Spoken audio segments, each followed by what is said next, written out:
What's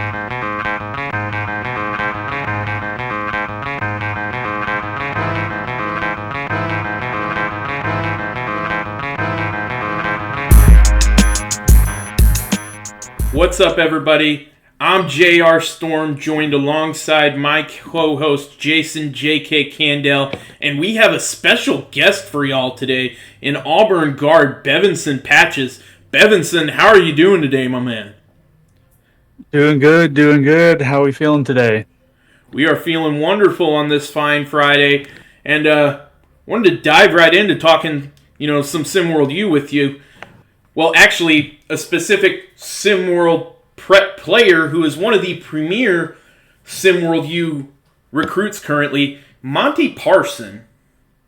Monty Parson, 16 years old, has next year left as well to play prep ball, verbally committed to Ohio State, but said he will be weighing all of his options. What do you make of verbal commitments at the SimWorld U level and the loyalty from, or lack thereof for that matter, from prep players as they transition to college ball? Yeah, for sure. I think Monte's a great player. I admired his game back when I was with AT Aliens last season. But verbal commitments, in my eyes, I think it means a ton. To me, your word is your bond. So you give that to a school, a coach, a team. You're giving them your word, and if you go back on that, then at that point, how are they going to be able to trust you when you get on campus and when you hit the court? That, in my eyes, at least. So I feel like I think of myself as a team player. I try and be the best teammate I can for my team, and so being honest, being trustworthy is a big aspect of that. And going back on my word for verbal commitments is a very very big issue on my thing. But I think Monte is a great player, and I really look forward to seeing how he looks on Ohio State. Should everything plan out with that? I kind of want to follow up on that, Bevinson. Thank you for taking the time to join us, by the way. I would like to know, given that he's only 16 years old, do you think there's an issue with weighing his options a little bit, even if he still does end up at Ohio State, or you think he should just kind of cut off all contact with these SimWorld U schools? I don't think there's any problem with weighing your options. Keeping your options open and kind of not wanting to, for lack of better terms, burn your bridges is always good. But once you like I said, once you give a team your word, then you start working with them, and especially as you get closer to that commitment, then that hard commitment, then things get a little bit more complicated with that. But being only 16, that kind of adds a few curveballs into that, for lack of better terms. But no, it's an interesting situation for sure. But I personally don't see a problem with weighing your options. All right. So let's kind of talk about a little bit more specifically in the SimWorld U realm of things. We're going to talk in the SEC. Alabama blasted number 19 Iowa last night. DJ Childs kind of struggled, but Alabama still manages to win by 30 plus. As someone that's playing in the SEC, does Alabama sizzling start? What do you make of that, and does that kind of worry you as conference play starts to open up soon?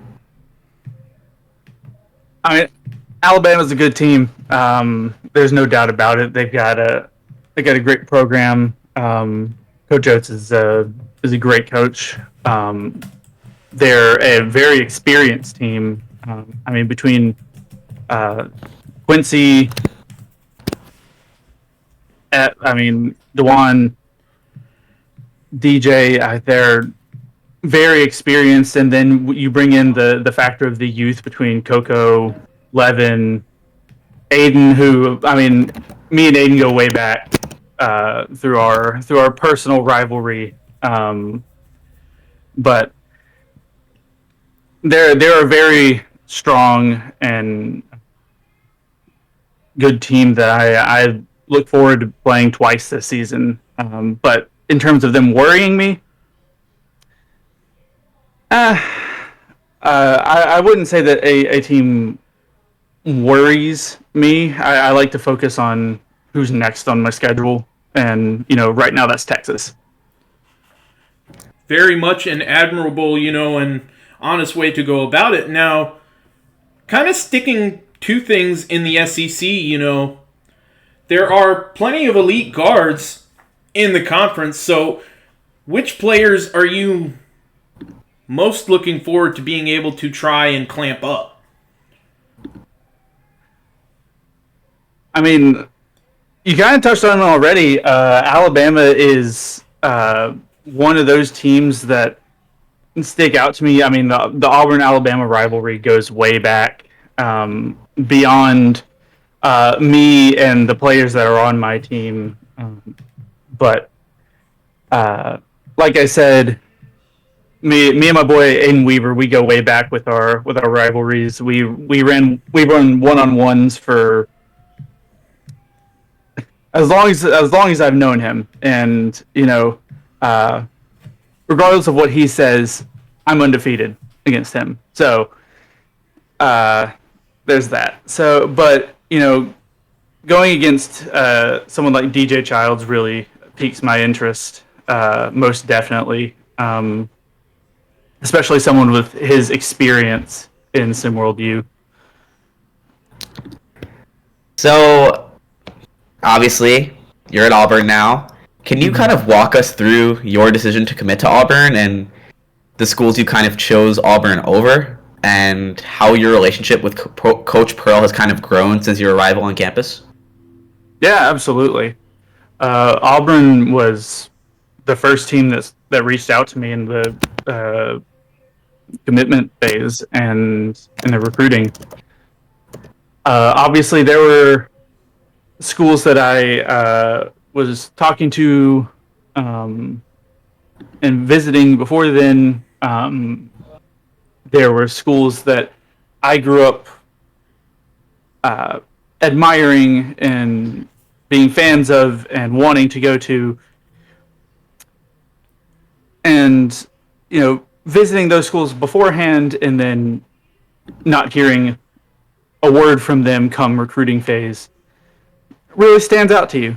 So I feel like hearing from Coach Pearl in Auburn almost every day throughout the recruiting phase really stood out to me. And then once Barkley committed, I immediately saw Coach Pearl's vision, and I knew that I wanted to be a part of that. So, following up to that, you mentioned some schools where you kind of wanted some offers from them. What were some of those schools where you would have loved to have been given a scholarship offer from them and it didn't really go your way? Well, I did grow up a Georgia fan, so growing up in Georgia, in Atlanta, I grew up a Georgia fan. I visited Georgia before the recruiting phase went into full effect. But, didn't get a single word from them. Didn't get an offer from them. Really? Interesting. Interesting. It is what it is. They if they decided to go in a different direction, they had different plans. They had a different vision. That's fine. See them on the court. Yeah, definitely. And kind of moving on to things this week, specifically the end of this week. What do you think Auburn needs to do to return to the win column this Friday against 10th ranked Texas? Yeah, no, Texas is going to be a very interesting matchup for sure. I'm looking forward to it. Obviously, we haven't started out quite as strongly as we had hoped to in terms of wins. The big win over Oklahoma was a statement win for us, I felt like. But, starting out slow against Utah and then kind of falling drastically short against against Seton Hall last night really put a bad taste in our mouths. So I feel like we are more motivated than ever. Barkley and I have been in the gym nonstop since this morning, going over game plans, going over strategies. Obviously, us being a backcourt tandem, we focus our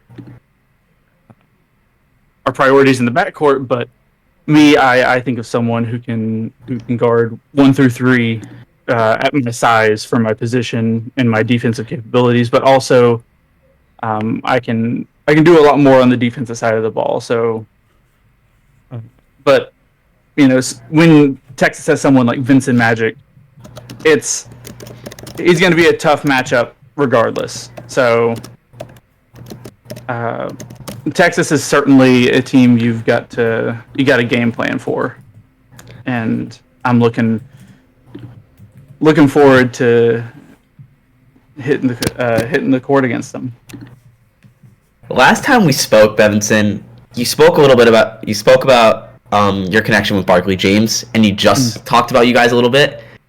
What does sharing a backcourt with him kind of teach you about your own game, and how has your relationship developed now that the rapport is finally building on the court in in-game action? I mean, dude is an absolute machine. There's not many other ways to put it, to be honest.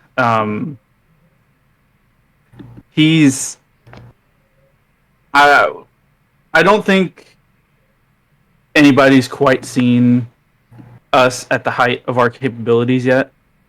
Obviously, we started out pretty slow against Oklahoma, and then once the second half clicked, we put our foot on the gas and didn't let up for the rest of the game. And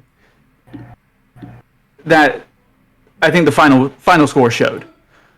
And he's an absolute baller, man. When he is hot, and I don't think there's many players in the SEC, let alone the country, who will be able to stop him.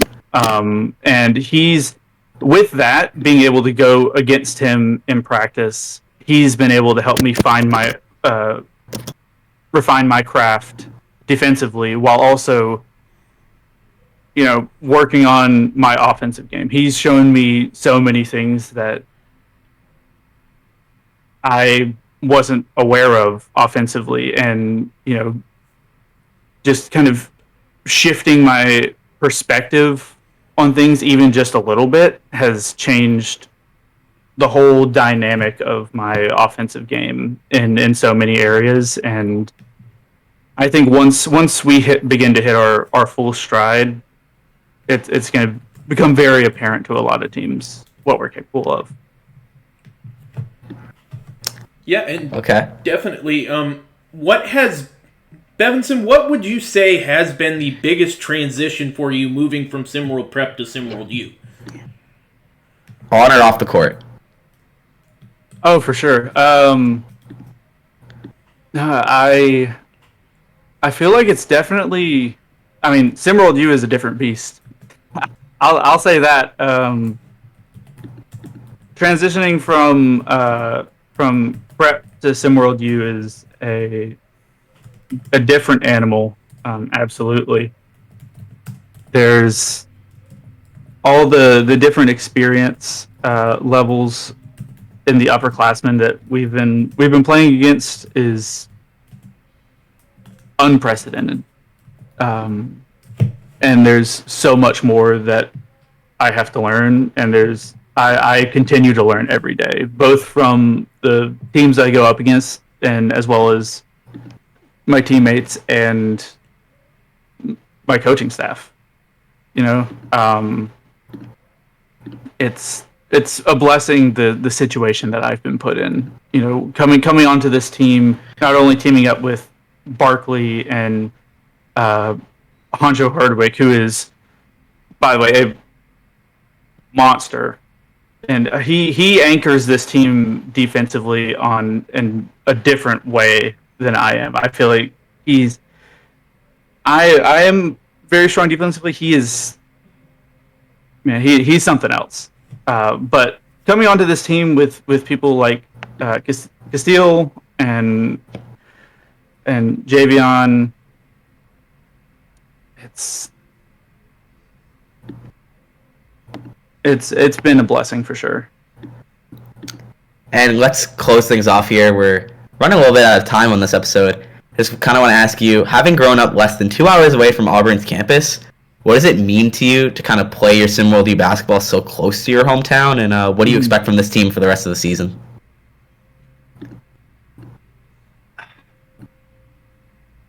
It's being close to home is certainly. I don't think it was as much of a priority of mine as it was in my last year of prep ball. I feel like in my last year of prep ball, it was a big focal point for me, but it is still very nice, especially for being able to still have that strong connection to my family. But it's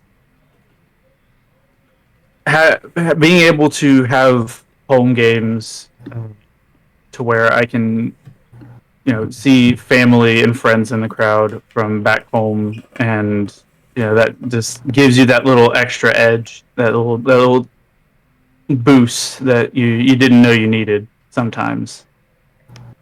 It certainly spikes the adrenaline. All right, y'all, that's going to do it for today's episode of the J-Rock Show from the Cowboy J.R. Storm and my buddy Jason J.K. Candell. Bevinson Patches, thank you for joining us on the show, man. It was a pleasure. Yeah, thanks for having me. It was a pleasure on my end, too. All right, y'all, don't forget, drop it in the comments section.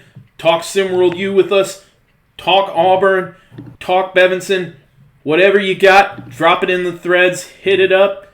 We'll see you next week. And remember, SimWorld is the only place where you can see the game, be the game.